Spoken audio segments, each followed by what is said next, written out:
আমাকে ওই কলমটা দিন। আজ আমি এই কাগজে হস্তাক্ষর করে এই বিষয়টাকে এখানেই শেষ করে দিই। ঠিক আছে, এই নাও, করো সইটা।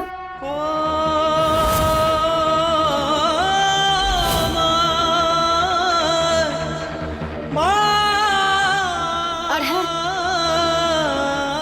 সই করা হয়ে গেলেই জিনিসপত্র সব গুছিয়ে নেবে। সন্ধ্যের পর তোমাকে যেন আর এই বাড়ির আশেপাশে আমি না দেখি। এমনিতে তোমার সাথে খেলাটা খেলে আমার খুব ভালো লেগেছে। কি ব্যাপার, কিছু বলবে না আমাকে? বলবো তো, অবশ্যই বলবো। তাহলে ঠিক আছে, বলো, আমিও শুনি হেরে যাওয়া মানুষের গল্প। হারা আর জেতা তো মনেরই একটা ভুল মেম সাহেব, আর আমার জয় আমার সততায়।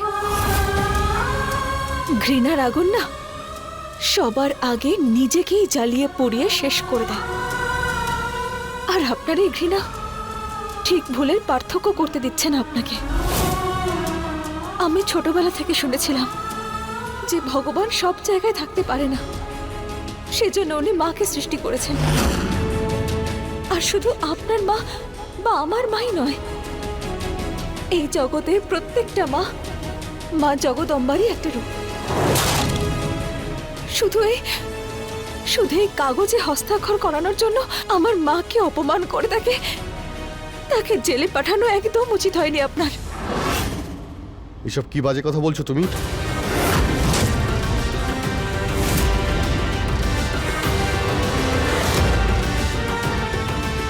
তুমি এটা বলতে চাইছো যে তোমার মা জেলে গেছে ত্রিশালার জন্য?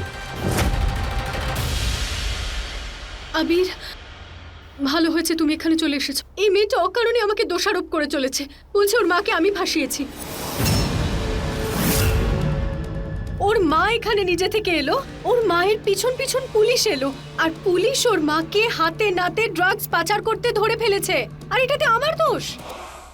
হ্যাঁ, আমি করছি আপনাকে দোষী সাব্যস্ত, কারণ এটাই সত্যি সাহেব বাবু।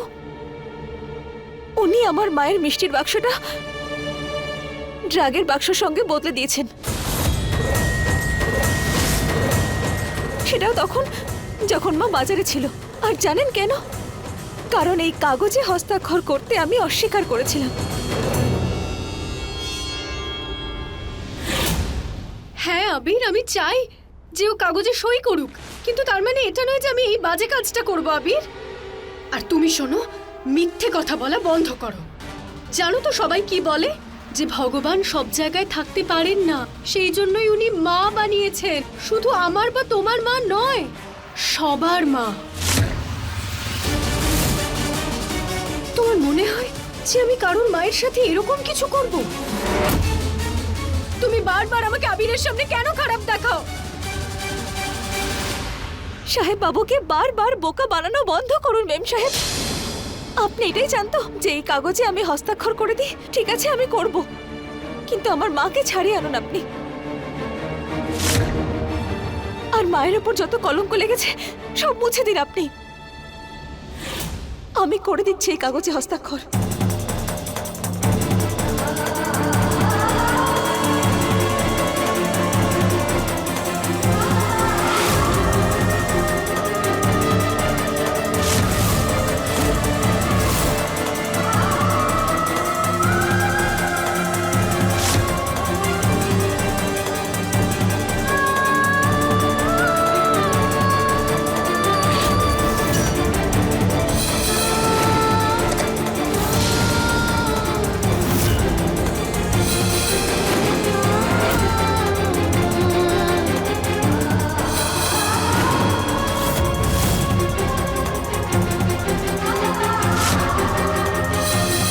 দাঁড়াও,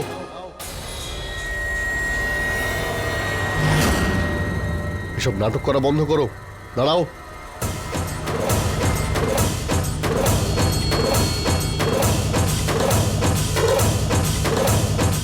কি বলছো? তুমি আবার ত্রিশালাকে অপবাদ দিচ্ছ?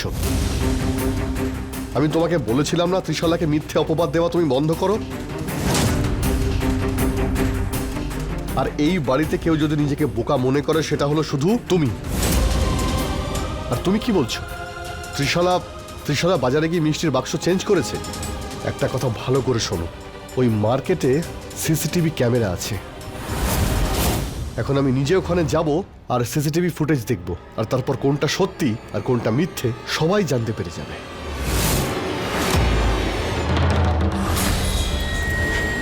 ও নো, ফুটেজে তো আবির ওই লোকটার সাথে আমাকেও বাজারে দেখে ফেলবে। না না না না, এটা হতে দেওয়া যাবে না। আমাকে যে কোনোভাবেই আবিরকে আটকাতে হবে, নইলে আমি ভেসে যাব। আরও একটা কথা ভালো করে শুনে রাখো, যতক্ষণ না আসল অপরাধী ধরা পড়বে ততক্ষণ না এই পেপারে তুমি সাইন করবে আর না আমি সাইন করব। আমি এক্ষুনি যাব ওই ইন্সপেক্টরের কাছে আর বলবো সিসিটিভি ক্যামেরার ফুটেজ দেখাতে। আমার সম্পূর্ণ বিশ্বাস যে যখন সত্যিটা সামনে আসবে ত্রিশালা তাতে নির্দোষ প্রমাণিত হবে, আর তোমার মিথ্যে বাকি মিথ্যেগুলোর মতো প্রত্যেকবার সবাই জানতে পেরে যাবে। আমি নিজে এক্ষুনি পুলিশ স্টেশনে যাব। আমিও যাব আপনার সঙ্গে। আমি আমার মায়ের ওষুধ নিয়ে আসছি। ওই মাকে রোজ ওষুধ খেতে হয়, না হলে শরীর আরো খারাপ হয়ে পড়ে।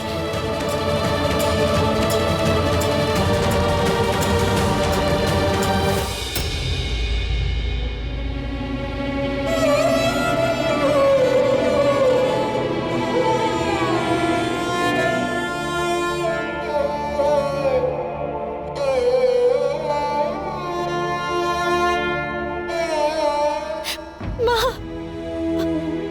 তোমাকে আমার জন্য কত কিছু সহ্য করতে হচ্ছে। না তুমি এখানে আসতে, না তোমার সঙ্গে সব কিছু হতো।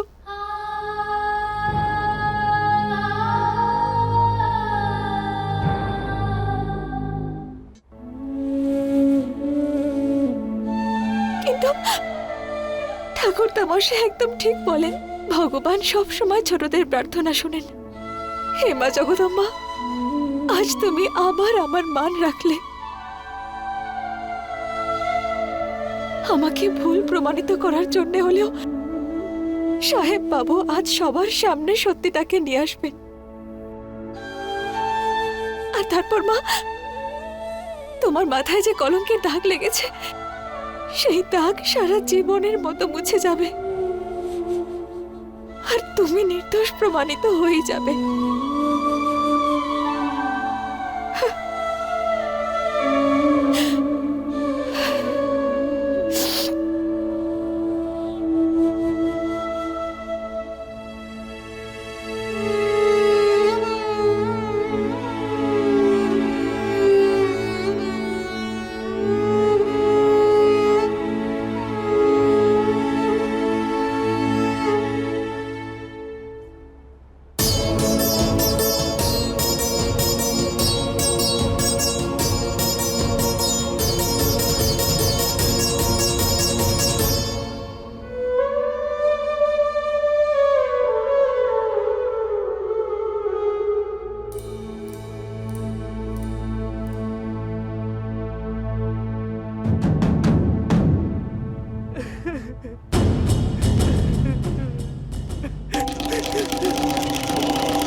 এটা তো কারোর কান্নার আওয়াজ।